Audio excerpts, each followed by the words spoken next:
All you have to do is just wake up and show up, and then afterwards you're gonna look so good that you're gonna be taking selfies all day long. Alexa, what about you for like your motivation to find the time, find the energy to get out there and do stuff with the crazy schedule that you have and that everyone here has?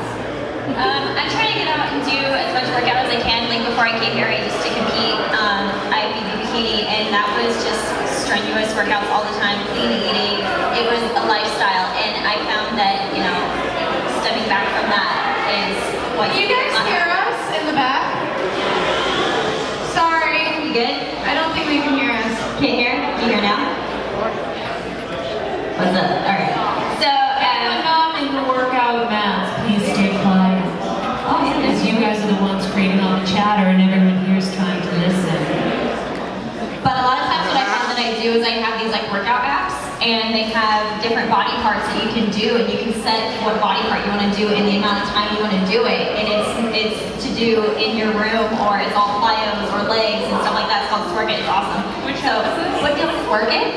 What? So you pick Work It. It's like Work It with an S in front of it. Oh, Swerk It. Yeah, and you pick That's your cool. body type, like your body part that you want to work, and it says strength, cardio, or boot camp. And you click one of those per whatever body type or body part you chose, and then you set a specific time. You can do a custom time, and it makes a whole workout for you.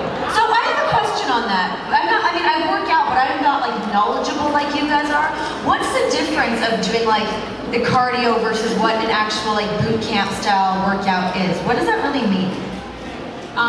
She said like the different versions of like cardio, strength, and then like boot camp. What does that mean? Right, well, boot camp is more like plyos, like what you guys did with me, the up and down stuff, getting the heart rate shot up, as opposed to sometimes cardio can be very just the same unless you're doing like the HIIT cardio, the interval cardio. But with boot camp, it's a lot of up and down, lunging, jump squats, push-up, burpees, like all that kind of stuff that really spikes your heart rate and then settles you down, spikes your heart rate, settles you down. It tones you more. Yeah. Right? Or with cardio, you're kind of shedding. Right. But that's why they say if you want to like lose weight, you're gonna run to shed. Right. Exactly. Fox, you started talking a little bit about your motivations and some of the like more zen aspect of working out. Can you shed a little bit more light on that? Now that you have more than 15 seconds to talk? Yeah, right. I love to talk, obviously. One thing that really motivates me in the morning to work out, because like, I mean, our lifestyle is obviously busy, but like everyone else, it's kind of like you have to make it like intent to work out, like do it. It's nice and it feels good. So one thing that helps me is if I put my tennis shoes by my bed, like no matter what, like roll out of bed, just put them on, and I like to run at the beach or somewhere that it doesn't look like I'm looking at the cardio machine, because all I'm doing is counting down the minutes, or up the minutes, whatever, and it just doesn't work for me. I need to be outside in the air and breathing and like listening to my body, and when I get tired, taking a break, you know, because I'm doing it for myself, like you were saying that, like you're like all your tools are within yourself, you know, but it's like you have to be better for yourself, you know. You can support your friends, but always do it for yourself, your heart, you know. Maria, I'm just going down the line here. So you're a New York Times bestseller, you've got books, you're on E-News, you're doing a million things. How do you have time to work out in your schedule? I think you must have like some Hollywood guru tips to share with everyone here.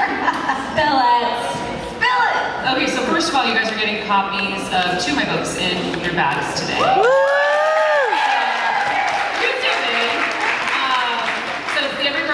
Diet and fitness, and it chronicles my 40-pound weight loss journey. So I did lose 40 pounds, and I did it on my own. I did it on my own without trainers and chefs and the whole thing that, you know, is sometimes what everyone always kind of assumes. And I walk you through exactly what I did, and it was baby steps, and it was simple, and it was never saying I was on a diet, never setting myself up for that failure when I go out to dinner with the girls and I decide I want bread, and then I'm like, oh, I quit. I hate myself for failing. So every tip is in that book that I have, and how I did it and how I maintain now. And then there's also the Every Girl's Guide to Cooking, because my mom is the best cook on the planet, and she has figured out a way to make really healthy, delicious meal. So lots of clean veggies that are super fast to make and super healthy, so that you can take control of your diet, because it's such an important part of staying fit. Most of fit comes from what we put in.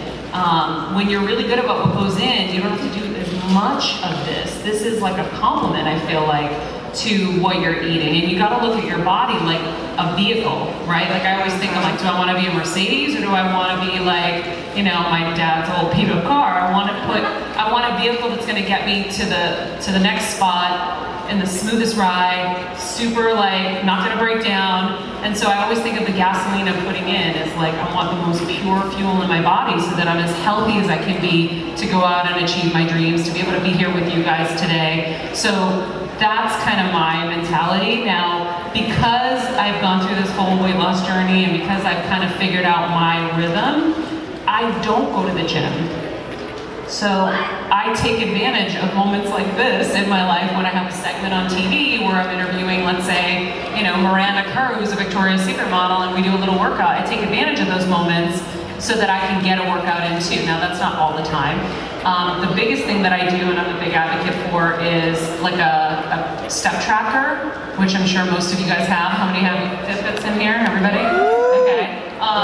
So it's getting my steps in. So by the end of the day, I'm really aiming to have that 10,000 step count, because I want to be able to have a little fun through the day. If I see something that I want, I don't want to deprive myself. If I get my 10,000 steps a day, I'm not going to feel as guilty. So I really stick to walking. I forget, maybe Natty, I was talking to you about, like, I don't really go to the gym. I'm like, I'm afraid I'm going to be a failure up here, but I just walk. I take the stairs, and then, like someone else was saying on the panel, look at where you are whenever you're, you know, wherever you are, you can do something. You know, my hosts at AfterBuzz TV were like, we don't move around enough here. And I'm like, well, there's the kitchen counter. Do triceps off the kitchen counter, right? You're in bed, I have a whole Lazy Girls workout in bed for you to do. You can do a workout in bed. You're just doing leg lifts, and you can do sit-ups. You can do anything you want. You just have to really focus on just doing it. And you don't have to make a big time commitment either, like you guys were saying. Just whatever you can, when you can. All right, I want to